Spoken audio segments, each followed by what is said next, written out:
السلام علیکم ورحمۃ اللہ وبرکاتہ۔ معزز ناظرین، ایک گزارش کے ساتھ حاضر ہوئے ہیں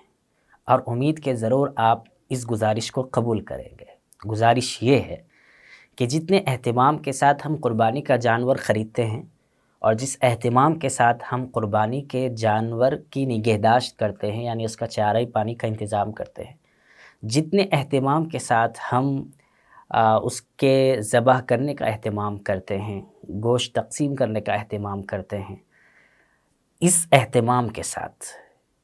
اس درجے کے اہتمام کے ساتھ اگر ہم اس کی صفائی ستھرائی کا بھی انتظام کریں قربانی کے بعد میں غلاظت کا،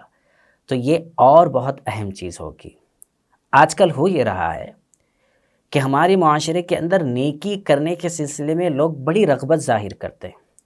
لیکن اس نیکی کو اس انداز میں کر جاتے ہیں جس میں کبھی کبھی بہت سارے گناہ بھی شامل ہو جاتے ہیں۔ جیسے قربانی کا عمل ایک نیک عمل ہے، بندہ جب جانور ذبح کرتا ہے اللہ کے راستے میں تو اس کو بہت سارا ثواب ملتا ہے، خون نیچے گرنے سے پہلے اللہ کے ہاں اس کا ثواب لکھا جاتا ہے۔ لیکن اس نیک عمل کے ساتھ ساتھ جو گناہ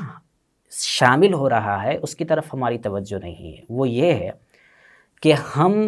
جانور کا ذبح کرنے کے بعد میں اس کی جو غلاظت ہے اس کو صحیح جگہ پر پہنچانے کا انتظام نہیں کرتے۔ اگر پہنچاتے ہیں تو جو ڈسٹ بن رکھی جاتی ہے یا حکومت کی طرف سے جو انتظام ہوتا ہے اس میں اتنی بھی ہم مشقت اٹھانے کی کوشش نہیں کرتے کہ جا کر قریب جا کر ہم اس ڈسٹ بن کے اندر اس کو ڈال دیں، بلکہ ہم روڈ پہ جاتے جاتے پھینک دیتے ہیں۔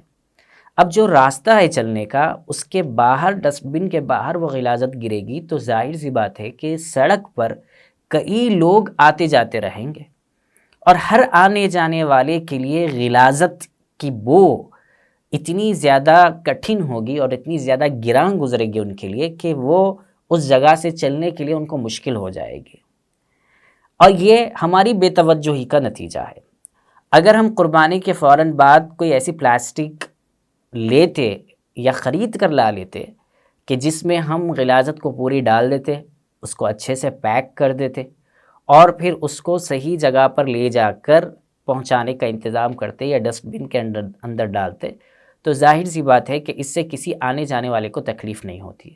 قربانی بہت اچھا عمل ہے، لیکن اس کے ساتھ ساتھ میں جو دوسروں کو تکلیف پہنچانے والا جو عمل ہے، جس میں حضور صلی اللہ علیہ وسلم نے فرمایا کہ ایذا مسلم حرام ہے، مسلمان کو یا کسی انسان کو تکلیف پہنچانا صحیح نہیں ہے، تو ایک اچھے عمل کے ساتھ میں تھوڑی سی بے توجہی کی وجہ سے ایک گناہ شامل ہو رہا ہے، اور وہ ایسا گناہ جس میں آدمی کی گرفت ہو سکتی ہے۔ اس سے ہمیں بچنا چاہیے۔ چلیے ہم دیکھتے ہیں کہ صفائی ستھرائی کے سلسلے میں نبی کریم صلی اللہ علیہ وسلم نے کیا بات ارشاد فرمائی۔ آپ صلی اللہ علیہ وسلم نے ارشاد فرمایا کہ اللہ پاک ہیں، پاکی کو پسند کرتے ہیں، اللہ صاف ستھرے ہیں، صفائی ستھرائی کو پسند کرتے ہیں، اللہ تعالیٰ سخی ہیں، سخاوت کو پسند کرتے ہیں، اللہ تعالیٰ مہربان ہیں، مہربانی کرنے کو پسند کرتے ہیں۔ اور اس کے بعد آپ صلی اللہ علیہ وسلم نے فرمایا نظفوا بیوتکم، کہ تم لوگ اپنے گھروں کو صاف ستھرا رکھو، اپنے گھر کے اطراف و اکناف کو صاف ستھرا رکھو۔ اس عمل میں ہم لوگ کتنا غلط میسج دوسروں تک پہنچاتے ہیں کہ صفائی ستھرائی کا کوئی خیال ہی نہیں ہوتا، حالانکہ صفائی ستھرائی کے بارے میں حضور صلی اللہ علیہ وسلم نے بات ارشاد فرمائی کہ یہ نصف ایمان ہے۔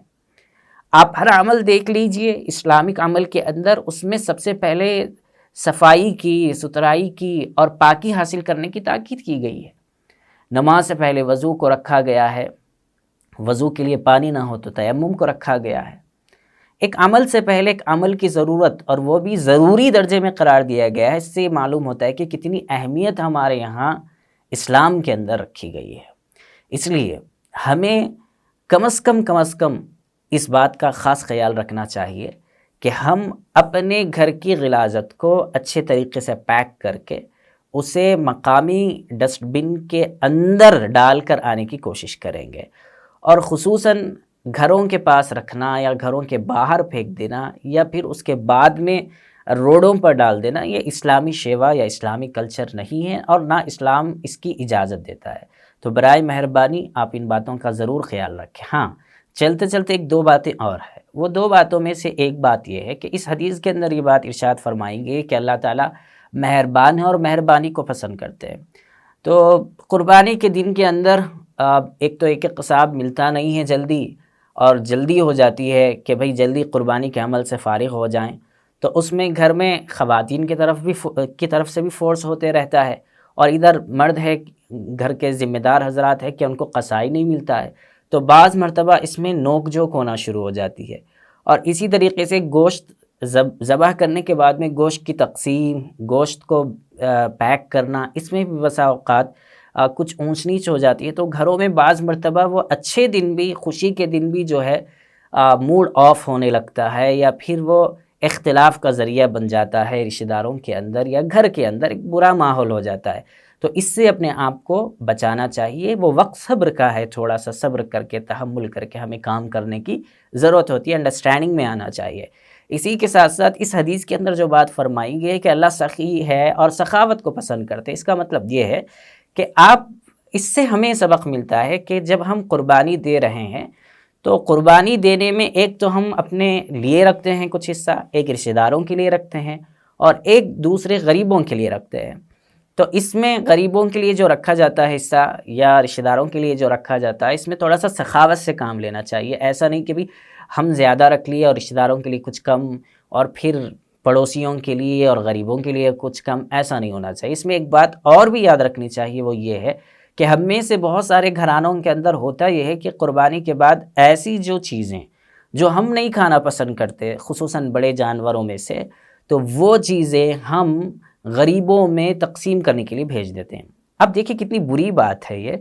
کہ ہم نہیں کھانا پسند کرتے اور وہ چیز ہم دوسروں کو دینا چاہتے ہیں کہ دوسرے اس کو استعمال کریں۔ اسلام کے اندر جو تعلیم بتائی گئی ہے وہ یہ ہے کہ مسلمان وہ ہے جو خود جو اپنے لیے پسند کرتا ہے وہی اپنے بھائی کے لیے پسند کرتا ہے۔ تو اس تعلیم کو اپنے ذہنوں میں رکھنا چاہیے، اور جو چیز اور جو عمل اسلام نے بتایا ہے نبی کریم صلی اللہ علیہ وسلم کے طریقے سے، جو ہمیں بات معلوم ہوئی ہے، اس پر ہمیں عمل کرنے کی کوشش کرنی چاہیے۔ اللہ تعالیٰ سے دعا ہے کہ اللہ تعالیٰ ہمیں کہنے اور سننے اور کہنے اور سننے سے زیادہ عمل کی توفیق عطا فرمائے۔ السلام علیکم ورحمۃ اللہ وبرکاتہ۔